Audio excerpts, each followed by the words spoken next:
Assalamu alaikum wa rahmatullahi wa barakatuh. Welcome to Ask Huda. I'm your host, Jamil Rashid, and I'm happy to welcome back today Sheikh Muhammad Salah. Assalamu alaikum. Assalamu alaikum wa rahmatullahi wa barakatuh. Welcome back to Ask Huda. Let me just remind you quickly of our telephone numbers. The country code is 202, should be popping up on your screen. Then it's 38555 248 or 249. The conditions between a bride or somebody who's going to get married to people. She just wants to know what's the conditions in regarding the meetings. How many times can you meet? Can you uncover your face? How many times? How long can you speak for? How long can you sit with this person? Just the conditions for meeting a person and how long this can take as well, Sheikh. First of all, Islam does not only allow the groom or the person who's interested in a girl as his life mate to look at her. No, also Nabi Sallallahu Alaihi Wasallam ordered somebody who got engaged, said, have you seen her? He said no. He said no. انظر إليها فإنه أحرى أن يؤدم بينكما. It is very important to look at her in order to really decide whether you like to have her as your wife or not. As she too has the right of looking at you, and examining you, and talking to you and asking you questions to figure out if you're going to be a good mate or not. So basically that could be done once, twice, and several times until you're satisfied in a very legal way, which is you only see the hands and the face. The face expresses the beauty of the entire body and the beauty of the individual. And it gives you a clear idea of the complexion of the skin of the person. So this is all what you need. Whether you do that at home or you do it whenever she has any opportunity of going out or visiting family members or friends or at school, whatever. But once you decided and you went to her father or her guardian and you asked for her hand, you proposed to him, and you were accepted, now you are engaged.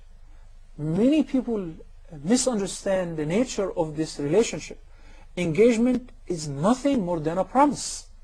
It's nothing like the one in the West where you're engaged. No, we don't even want to talk about the one in the West. Engagement means wedding. Yeah. Believe it or not, I know a couple, one of them is a Muslim, that he's been living in with the woman for a year, then they decided to get engaged. And then after that they decided to get married. That doesn't make sense. Islam is very pure and modest religion, and it calls for chastity for the benefit of everyone, for the entire society, for the family, for the groom and for the bride. Imagine how comfortable you feel when you know that no one before you have touched her hand and she's not been out, let alone being in bed with somebody, because she is a modest girl. She's a chaste girl. So once you're engaged, engagement means this is some sort of a promise that one day we'll get married.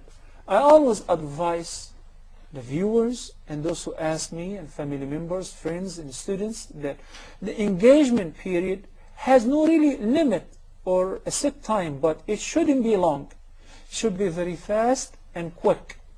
Not to be boring, and not to give an opportunity to the couple to have a conversation which could swing them or swing with them into an area which is prohibited. So that's why, as long as you're engaged, it does not allow you to do anything that was not allowed before, such as going out with her or touching her hand, shaking hands with her, or hugging her, or kissing her, or seeing other than the face. Coming to seeing the face. If the girl is wearing niqab, and she got engaged, and the groom made up his mind, and she made up her mind, and they settled for that, and there's a promise of getting married, then you should keep your niqab on, because he has already decided. Engagement is just mere promise of getting married. Okay, we're running out of time, but I just want to clarify one or two things quickly for the sister. So, if she wants to have 1 or 2 meetings with this prospective spouse, 1, 2, and 3, and 5, as long as they're engaged in the presence of her male mahram. Okay, so never alone. Or never like a mother or a sister. It's got to be a male mahram there. Okay, it is best to have a male mahram. But if this stranger, he's still a stranger. comes at home and there is only a couple of ladies, who is he? He's just a fiancé. He's no one. Because she can say, I cancel this deal. I'm not interested anymore. In the case of engagement, she may void it or he may void it, and there is no commitment whatsoever on both parties. So we have to have a male mahram, somebody who's an adult. The purpose of having the male mahram is to prevent any sort of temptation. Imagine remember when you got engaged and you visited your in-law's house, as long as your father-in-law was sitting, of course you would not even think of saying anything that is outlaw. You will be focused on asking questions which would really help you to formulate a decision. Jazakallah khair, Sheikh. You're bringing back memories now. You've got to stop it there. Okay, we've run out of time today. Jazakallah khair for all your questions today. Please don't forget our email address, ask@huda.tv. Well, until next time, assalamu alaikum wa rahmatullahi wa barakatuh.